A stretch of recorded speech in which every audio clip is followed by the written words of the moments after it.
Ara bu dünyada var bir jaratkan nersesin jup menen jaratkan bir tuğandar, jup menen.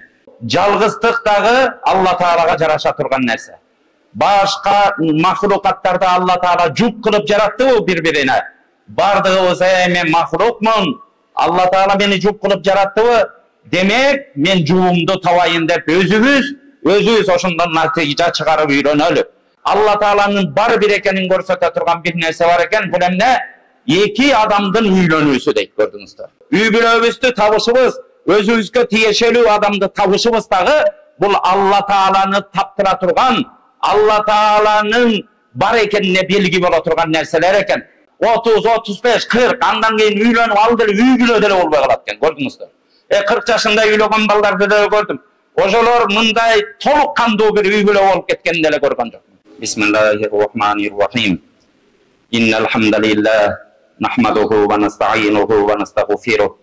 ونعوذ بالله من شرور أنفسنا ومن سيئات أعمالنا من يهده الله فلا مضل له ومن يضلله فلا هادي له وأشهد أن لا إله إلا الله وحده لا شريك له وأشهد أن محمدا عبده ورسوله صلى الله تعالى عليه وسلم ثم أما بعد السلام عليكم ورحمة الله تعالى وبركاته.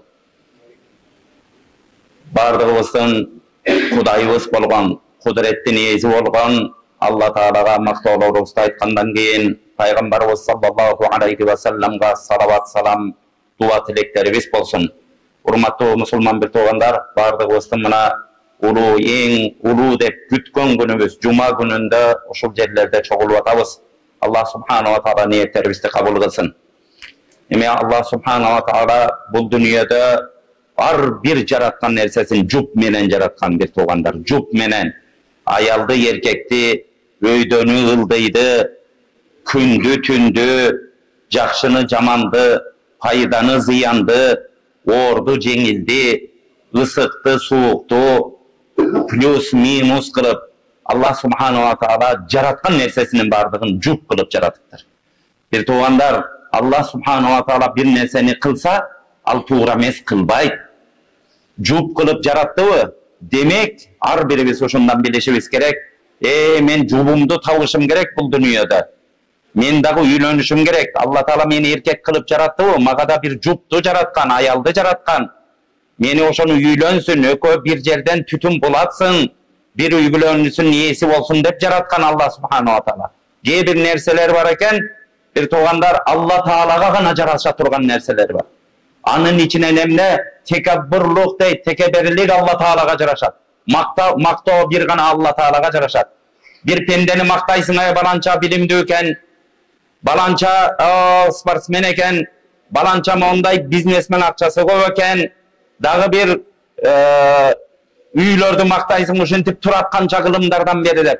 Bir ok bardık nersenin makta oğlayıksız, bir gün oşu turgan üylörün kulak düşöt ekeni, canlı nersen bir günü eskiret eken bir toğandar.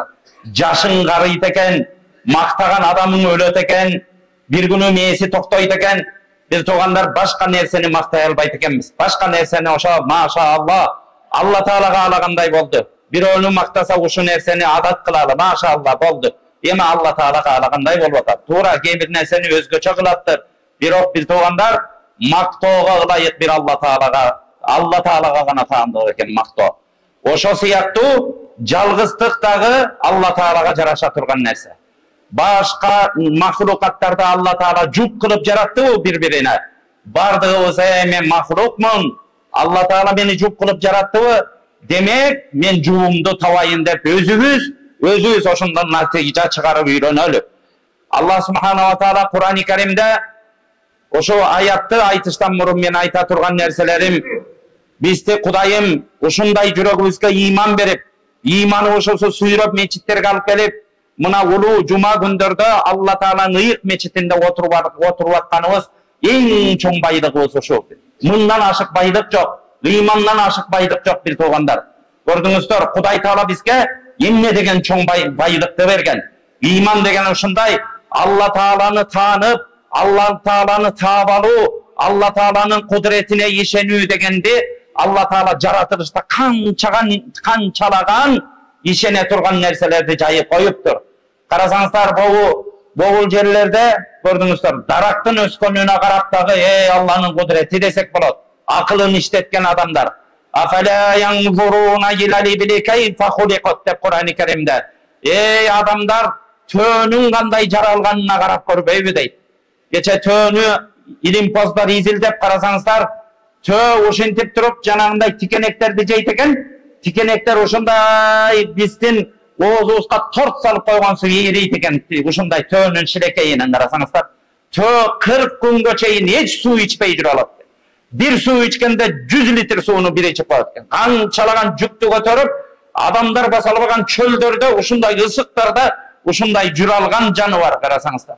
Janagындай uulu, en uğusu köp degen jılan janagında çoğun jılandardı mintip jutup alsa hiç nerse olbay aşkasany singirip koya beretken. Karasangsızlar ar bir nersede Allah Taala jaratkan, ar bir nersede Allah'ını görsetip turgan, kudretli görsetip turgan, uşuntip bir zor kudret, hiç türkçe jıgılbay turgan Allah Taala'nın kudretin görsetip turgan ulu nerseler var. Oşonun içinde hurmatlı bir turgan özübüz baykabagan günde ar bir insan joluga turgan. Töөнү misal kılıp atabız.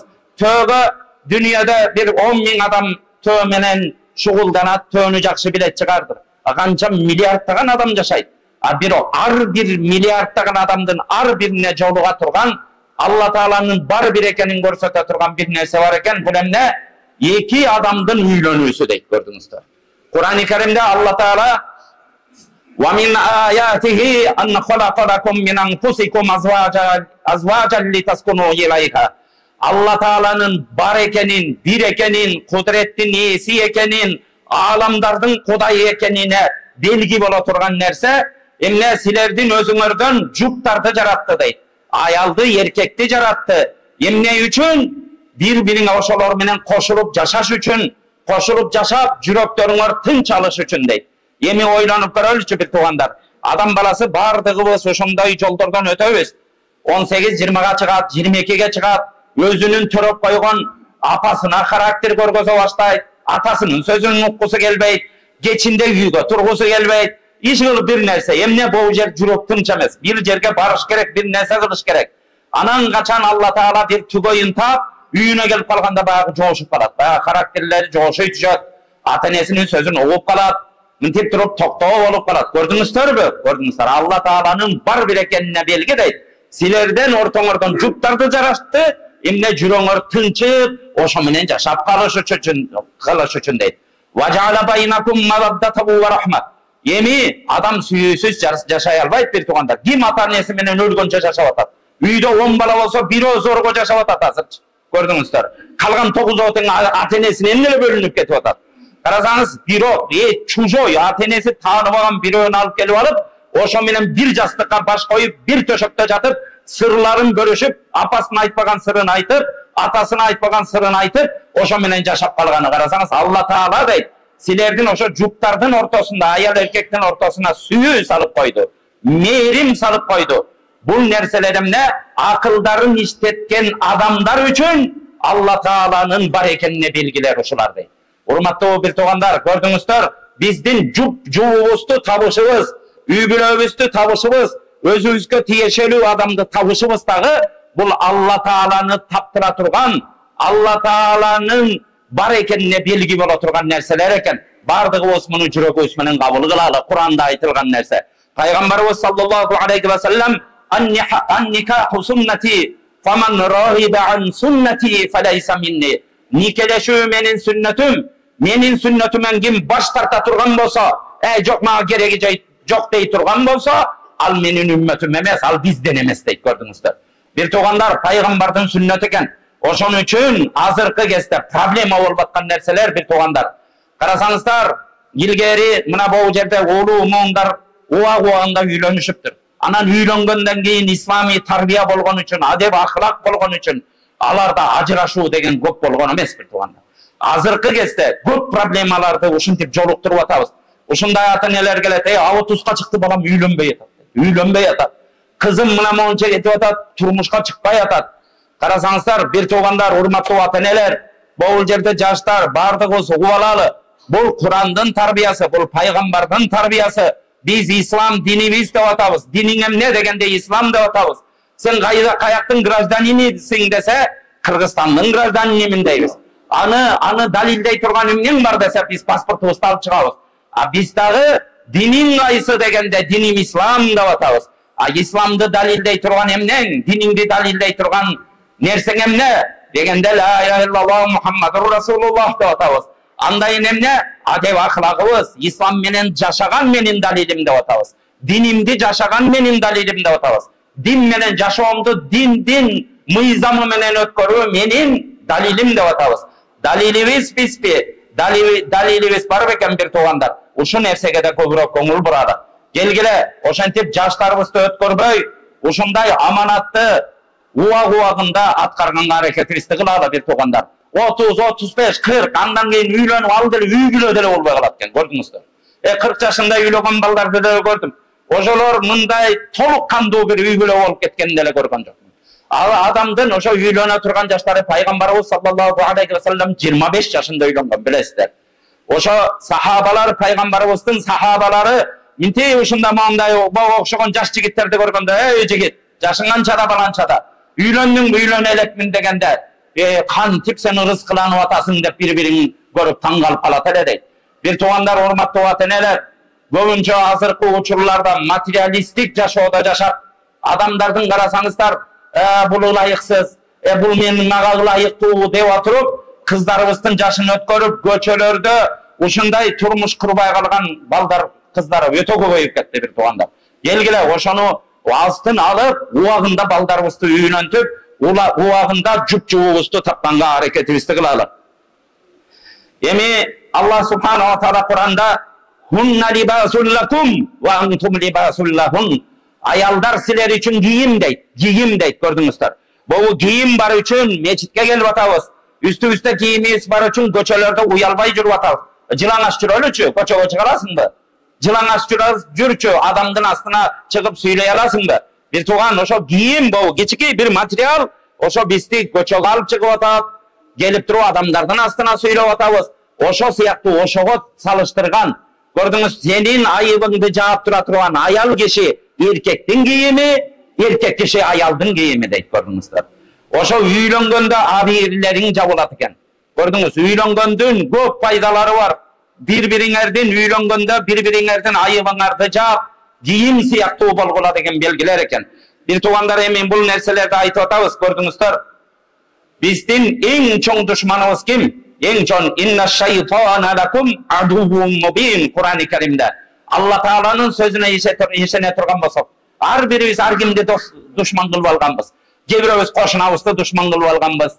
Дагы бирөөбүз классташыбызды душман кылып алганбыз. Дагы бирөөбүз бир коллективде коллегабызды душман кылып алганбыз. Бирок Алла Таала бизге душман деп кимди айтты? Албетте шайтан силер үчүн эң чоң душман деди. Шайтан, урматтуу туугандар, ата-энебизди көз алдыбызга алып көрөлүчү. Сени төрөгөн ата-энеңди, ак сүтүн эмип чоңойгон энеңди да тозокко алып барышты каалайт экен, көрдүңүздөр. Атаңды да тозоктун жолуна алып барышты каалайт. Сени аялыңды, сенин балдарыңды, небереңди, чөбөрөңдү бардыгын тозокко алып барыш үчүн аракет кылат экен. Эң чоң душманыбыз эмне? Эң чоң душманыбыз шайтан. Ошо шайтанды бир туугандар, бул дүйнөдө дагы кээ бир душмандарыбыз кичине кайгырып калган болсо адамбыз, сүйүнөт экенбиз. Карачы, тетиге кайгырып калыптыр, мага душман болуп жүрчү эле деген сезим ар бир адамга келет. Эми шайтанды кайгыртышты, энеңди тозокко алып кетип атканды кайгыртышты каалайсыңбы? Атаңды тозоктун жолуна салып аткан бир махлуктун ошо кайгырышын каалайсыңбы? Балдарыңды, небере чөбөрөң, өзүңдү отко, ушинтип алоолонгон отко алып барып салам деп аткан кишини, ошону махлукту кайгыртышты каалайсыңбы? Кайгыртканда кандай учурда кайгыртасың дейт. Шайтан сенин душманыңды кантип алың кетиресиң дегенде, алың эң биринчи ибадат дейт. Ибадатка толук болсоң, шайтанды кайгырткан болосуң. Нафсиңе каршы чыккан болсоң, шайтанды кайгырткан болосуң. Экинчи нерсе эмне дегенде, экинчи нерсе аалымдарыбыз ушундай дейт. Шайтандын өзүн өзү ушинтип стеналарга ура турган, өзүн өзү жерге ура турган, ok bolup kuyup, özün ошентип туруp, özün jakalарын tıta turgan gün kaysı degende bu Arafat günü degen. Geçe mına Kudayga şükürler bolsun, mına acıdan kaytıp geldik bir toğandar. Arafat gününde, uşu Arafat'ta turgan, başka Arafat'a jetpey kalgan dünyadaki adamdardın günölerin en köp günöge geçire turgan gün Arafat günü eken. Arafat günü oşunday tura albay kalat deydi. Geçe uşu bir tuğanımız Arafat'a varıp tünögünde oşunday deydi. Oşunday tüşünde, oşunda biri eçkinin nemesinde gelip, süretinde gelip, oşunday tırmaklar menen saygılap, muuntup deydi. Oşunday otu oygonup kettim deydi. Ben suyunçu dedim, gördünüz. Şaytan kimdin günösü geçirilip atkan bolsa, oşoğu gelip durup, oşoğu bolgon güçün sala turgan gün, sizdin günöňüz geçirilipdir. Oşonda günöňüz geçirilip atkan görüp durup özün can koyar, o jer tapmay mümkün şaytandan bolup atat janagı nerselerde. Utura kalıp darat aldım, namaz okudum deydi. Andan keyin gayra taң atkıça namaz okusam, keyinki gündörü jеңилдеп kettim deydi. Jakşı түштөрдү görüp. Gördüңүздөр, урматтуу bir tuğanдар, şaytan kaçan alsız bolot. Şaytandın dağı bir alsız bolo turgan nersesi var. Kaysı nerse degendeçi, anı ar birimiz jaşayt ekenmiz bir tuğandar. Üy bile, eger üy bile üylöndü mü, oşol üy bile ынтымактуу bolsa, bir-birin sıylaşkan bolsa, tarbiyaluu bolgon bolsa, üyümde bilimdүү bolgon bolsa, bir-birine madaniyattуу sözdör menen gayrılgan bolsa, dini jaşoonu üyünde jaşagan bolsa, uşunday daima namaz okulgan, daima birbirine karşı çıkmagan, jumşak söylegen, atanı baldары ata degen, baldarın atası baldarına meyrim tökken, ayalı erkegi ayalına jakşı mamile kılgan, uşunday bir İslamdın nuru çağılıp turgan üybülöөнü görgönde şaytan oşol jerde alsız bolot degen. Şaytan oşol жерден kaygırat degen. Gelgile urmattуу bir tuğandar, jön ele üylönüp koyuş emes. Men başında ayttım, üylöngülö, жалгыз да Allah'a jaraşat. Жалгыз жүрбөгүлө, жалгыз жүрө берсеңер bir balany görөsüңөр. Bir жерге барып bir нерсени süzösüңөр. Baldarыбызды убактысы келдиби, мүмкүнчүлүк барды, урматтуу ата-энелер, дароо üylөнгөнгө аракетибизди кылалы. Ата-энени укпай да 30-35 жашка карып калган, чал болуп калды да 35 жаш, 40 деген. Çal bolup kalat. 40 yaşında Peygamberimiz alam Peygamberimiz 40'a çıkkanda Allah Teala alamdın joopkerçiligini moyununa yüktep taştagan gördünüz. 40 yaş degenim ne degen yaş gördünüz. Sen 40 yaşta bir ayalda alıp kele albay жүрөsүң. Alamdı koy tiyagında gördünüz. 40 yaşka çıkmagan üylönbөгөн baldardı görüp atam. Bir toğandar oşan üçün gelgire ubagında tuura jetpey atkan jaşоо jok. İlgeri jetçi mana bu atalardan suragılaç. Beçaralar üylönön dese mal jok. Erteң күн завтра ise abeti problemi. Hazır андай jaşоо jok da. Bardığı jetişti gördüңүздөр. 6 sanın aman bolup bir jalko bolbay akılың bolsa günümdük jaşooңду jaşap kaldың köçölörde. Al jaktan eç yıl toğula albayбыз. Anan ушундай adattарды özübüzgө adat kılbaylı dep başında aytты. Бирок adat kılgandan keyin üylönüp algandan keyin bir tuğandar. Üylөнгөндөн keyinki problemalar azыр aябай көбөйүp ketти. Bir tuğandar mına bu kameralardı ne üçün taktırıp atabız? Bir tuğandar bir жерге 1000 adam kelет eken. Bu kameralarda 10.000 degen adamlar göröt eken gördüңүздөр. Ar bir ayalga erkeke de kayırılıp aytarыбыз. Bizdin mildetimiz Allah Taala'nın ayattарын жеткирүү. Dindi elge жеткирүү. Kudayga şükür. Kolumuzdan gelse ança mınça bolsa dağı kança bilim berse de Allah Teala uşu din hizmetkeri kılıp koydu. Oşonun bizdin mildetimiz emne adamlarga dindi жеткирүү. Kaysı bagıtı bolbosun, jaşoodogу bolbosun, üy bülölük bolsun, anın jep atkан tamagı bolsun, Allah Teala emne degen nerseni adamlarga жеткирип koyuu. Oşonun içinde problemalar bir tuğandar. Karasaňızlar hazır emne üçün talak köböýüp atat. Üylönöt balдар gayra ajraşуу köböýüp atat. 20%'den aşıp ketip atat. Bir tuğandar üylөнгөндөрдүн gayra ajraşkandары. Allah Taala'nı en açıulandıra turgan adal nerselerden içinde Allah Taala'nı açıulandıra turgan nerse bul erkek ayaldın ajraşuusu bir tuğandar. İda bakal yetimu ihtazza arşur rahman deyip Peygamberimiz. Bir jetim iylap kala turgan bolsa, jetim bala uşintip turup iylap kala turgan bolsa Allah'ın arşı titrep ketet degen. Hazır köçödө jetimler har kanday kategoriyaga bölünüp atat. Karasaňızlar munda aytkanda uşunda kurulay jetim, ata enesi da emin tagdyr eken bir nerse ölüp kalgan jetim karasaňız. Je jarım jetim, ata enesi atası var, je enesi жоқ, же enesi бар, же атасы жоқ. Көрдіңіз. Кейбірі тирүүлөй жетимдер пайда болды, бир туугандар. Бұл тирүүлөй жетим эмне? Ата энеси тең бар, ажырашып кеткен эки жакта. Көрдіңіз, ар кимден башка жеп, ар кимден кагуу жеп туруп, ошентип ыйлап аткан жетимдер бар. Бир туугандар, үй бүлө кылалыбы? Үй бүлөнү сактоо деген, сен 100 жыл ибадат кылгандан да артык турат, бир туугандар. Үй бүлөнү сактап калуу ибадаты, кандай жолун таап болсо да, үй бүлөнү бузбай, балдарды жетим кылбай, ошо жерде сактап калуу сенин канча кылган ибадатыңдан артык турарын эч убакытта унутпайлы. Азыркы кездечи эмне үчүн талак көбөйүп кетти десе, бардыгыбыз ушуну мойнубузга алалы. Эркектер чыгып алып аялдарын жамандайт, аялдары эркектерин жамандайт. Анан ортодо намаз окуп коюшат, орозо тутуп коюшат, бирок аялдарын жамандамай, ар жерге барып баргандай туура эмес сөздөрдү айтмай. Ошентип үйдөгү сырларды ачтыңбы? Үйдө сыр ал. Үй бүлө деген сыр. Хунна либасул лакум ва антум либасул лахун. Аялдар силердин кийимиңер, силер аялдын кийимисиңер дейт. Ошо кийим болгонду чечип таштабаш керек, бир туугандар. Көрдүңүздөр? Ошо үйдөгү сырларды эшикке кичине сабыр кылбай ар жерге айта бергенде, үйдөгү берекелерди Алла Таала көтөрөт экен.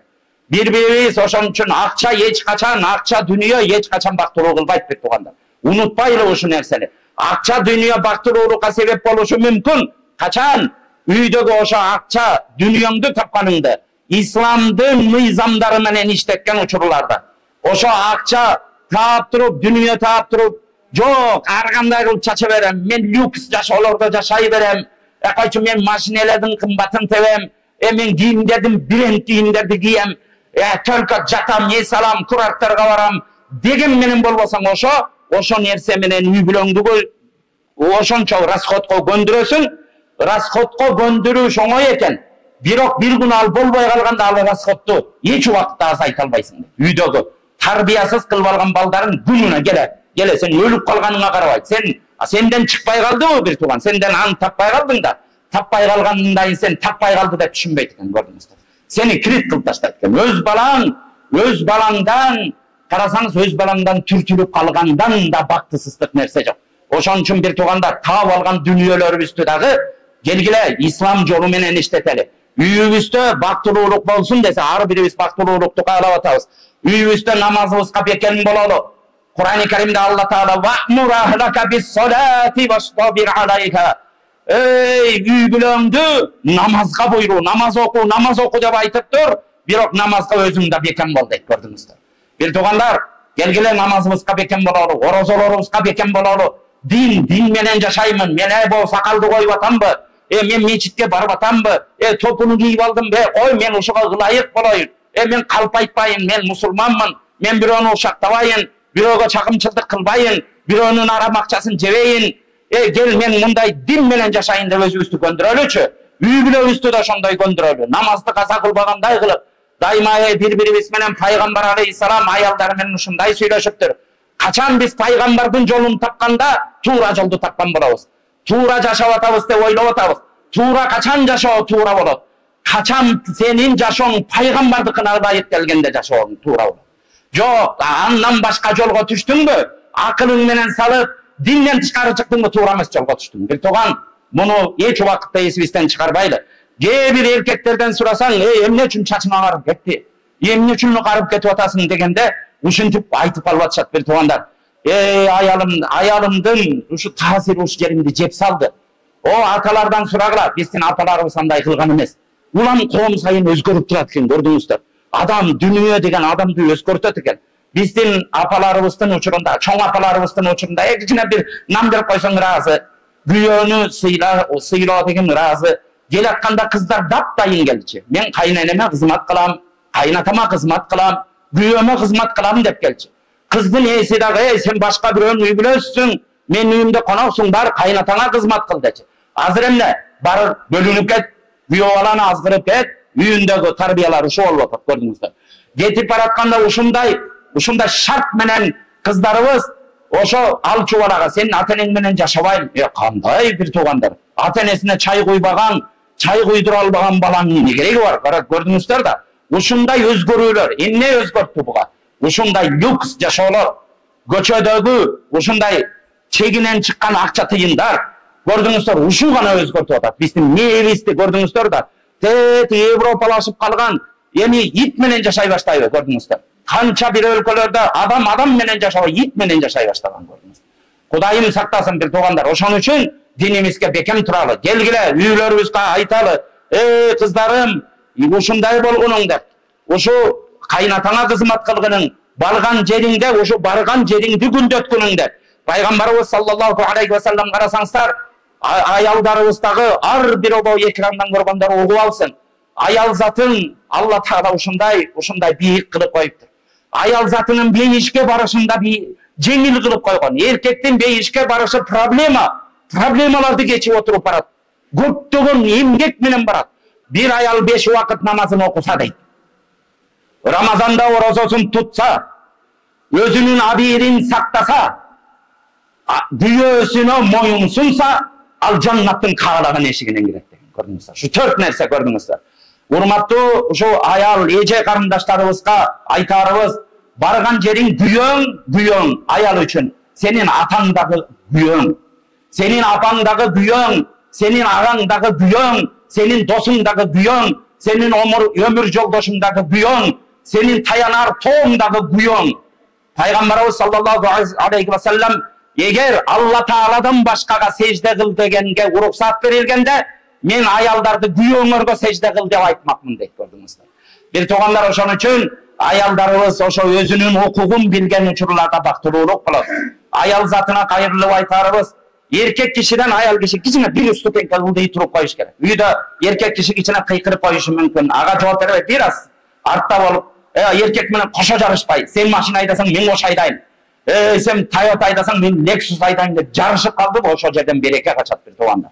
Көрдүңүздөр, ошон үчүн ar-rijalu qawwamuna 'alan nisa, erkekler ayaldarga kojoyun, ayaldarga başkargıçı deydi Kur'an-ı Kerim'de. Allah Teala erkekte oşunday kılıp jaratkan. Bирок erkektin moynunda da men ушундай экен, men meni kojoyun kılıp jaratıp koygonмун деп жанагындай чала erkek болбойду. Erkek болосуң bu, кандай erkek kojoyun болот? Үйүндөгү адамдарга, үйүндөгү үй бүлө мүчөлөрүнө толук динин жашата алып атабы? İmanına kızmat kılıp alatabı? Oşolordun jep içkenin карай алып атабы? Жашаган жерин карай алып атабы? Колдон келишинче адал рызкы атап келип атабы? Ошол жерлерде дуа кылып атабы? Мына ошол erkek болот. Үйүндө жатып алып ана мен кожоюммун эмес бир тууганда. Биз да эркектер дагы өзүнүн жоопкерчиликтерин жакшы тартыш керек. Пайгамбарыбыз саллаллаху алейхи ва саллям хайрукум ли ахлихи ва ана хайрукум ли ахли. Силердин эң жакшыңар кимиңер? Айтайынбы? Үй бүлөсүнө жакшы болгондор жакшыңар деген.